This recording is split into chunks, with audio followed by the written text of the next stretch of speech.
every time it's talked about, people will just, what seems to be their next logical conclusion is, and then we won't need BO anymore. No, And- no, no, no. Right? No, I know, I two agree two with you. entirely different things. Yeah, I agree And with then you, we'll do and BO yet even that more. doesn't seem to be. That's right. That's the Right. answer. Yeah, Right. you use it even more, yeah. Right, but- but there's, I find myself more and more Well, that- feeling like I'm in defensive mode, but I don't wanna sound like I'm in defensive mode No. because they look at it that way and think, oh, you're just trying to save your job as you know it, and it's like, No, no, I really, think it's people like- just need to get educated. I you mean, need to there's do a the lot right of, thing. there's a lot of really slick salespeople out there who can make it sound as though this is going to be nirvana and so forth. I mean, Right, this and is that's how, what we fight with right, the next and level that's, up of, yeah. of So management. what is a data lake? You know, I mean, a data lake is nothing more than another repository, and the idea being that you would have both unstructured and structured data right in there. And the reason why people are talking about data lakes is because, well, we've got all this, Google data, Google Analytics data, because hitting our websites and so forth, and all this unstructured textual data, we want to do analysis on that too, but it's not structured. It's not sitting in nice little, relational tables and connected to each other. So we're going to put that in our data lake. And, we'll have our other structures in the data lake as well. But that doesn't make the data any better. Right. And it right. doesn't actually even make it more accessible. It's just a place to stick it, right? You still have to model it. You still have to design it. You still have to create logical, right, ways to bring back the information you're looking for. So there's still a tremendous amount of work to be done. And likewise with master data management, what you're really talking about here is, well, I'm getting all these different data sources. Which one is the correct one, right? I've got 3, Alan Smiths here, right? Are they the same person or are they different? And I need to have a master data management solution in place that can tell me that and automatically update if it is a duplicate or create new record if it's not, and so forth. And so again, it's not magic. Somebody has to sit down and figure out the rules. These are the rules that will be applied. These are the weightings that will be placed on name, address, phone number, email, and so forth. And that work has to be done. So again, yes, there's some great products out there that can help, but it still requires work, people.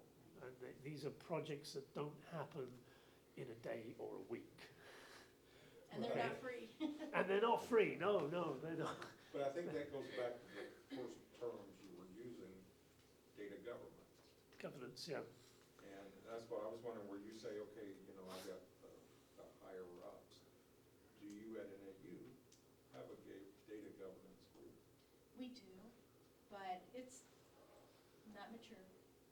And their focus has been on data quality at the source, primarily interested in PeopleSoft. But we've got all these other systems that they're not paying any attention to at all.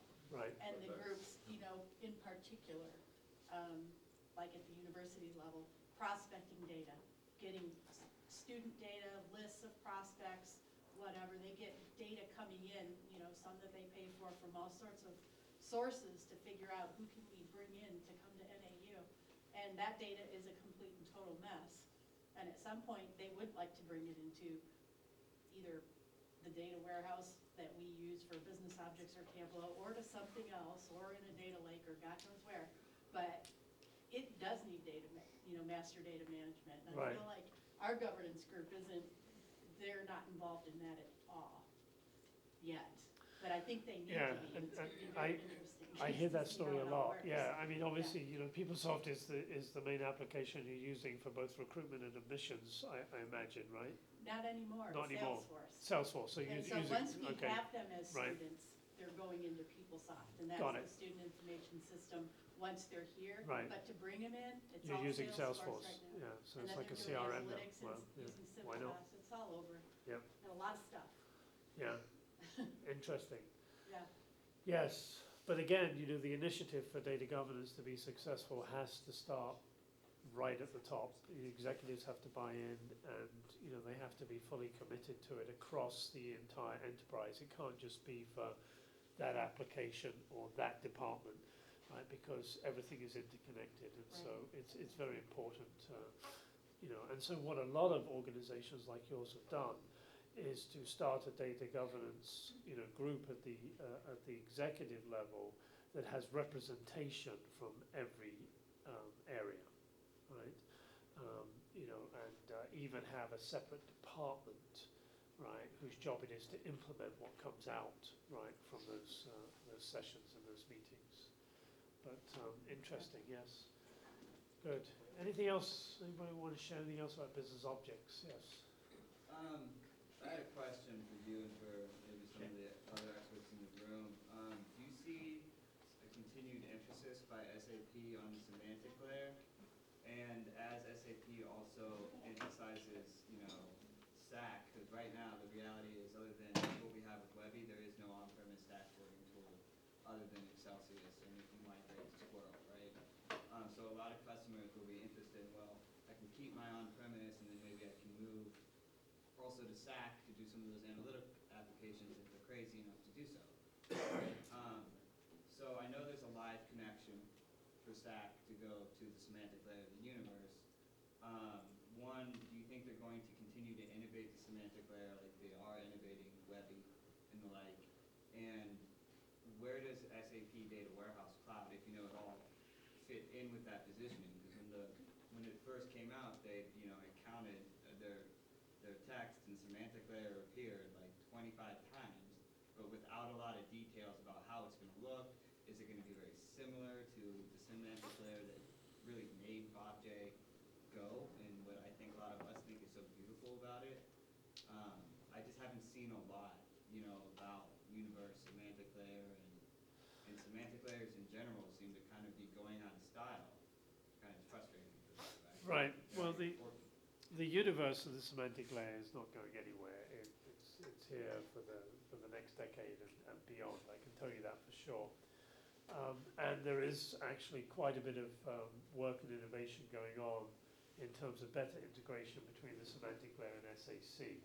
Because, like you pointed out, you know, the LUC, the Live Universe Connector, is quite limited. And so now they showed me something a couple of weeks ago, which was quite interesting, where you can actually use, you know, the semantic layer in a much more powerful way with SAC, and that will be coming out shortly.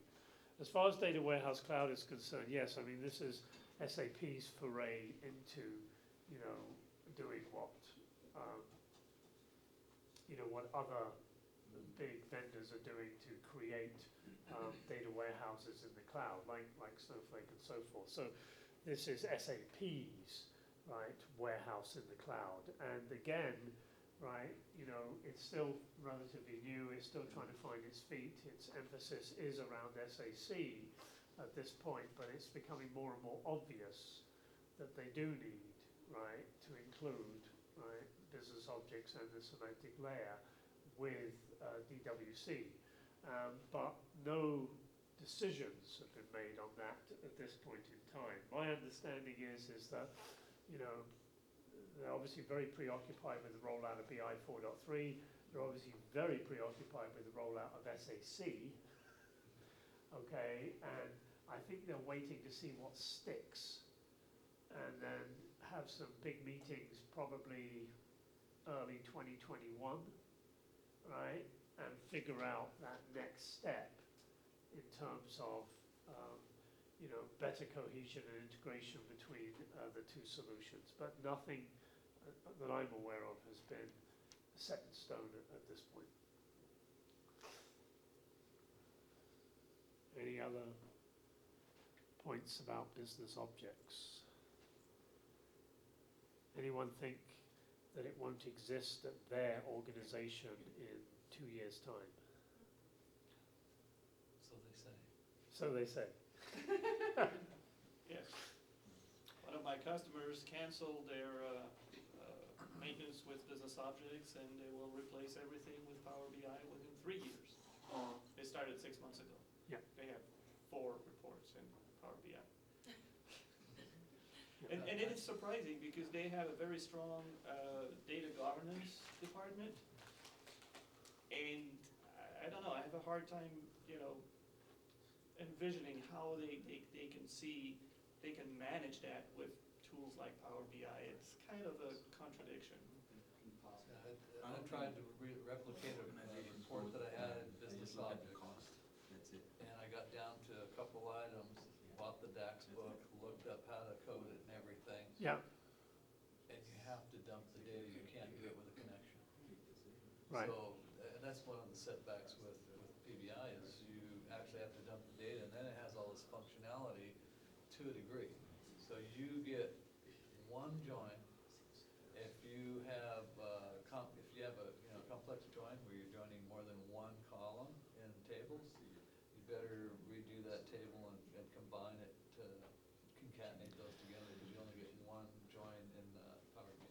Yeah, I hear a lot of very similar stories to that. I mean, don't get me wrong, Microsoft is investing a lot Oh, yeah. in it, and they will obviously improve with release to release and version to version.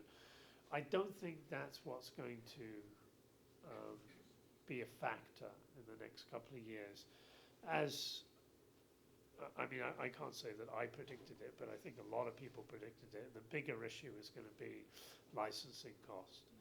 Microsoft is very, very good at, capturing people, getting them locked in, and then,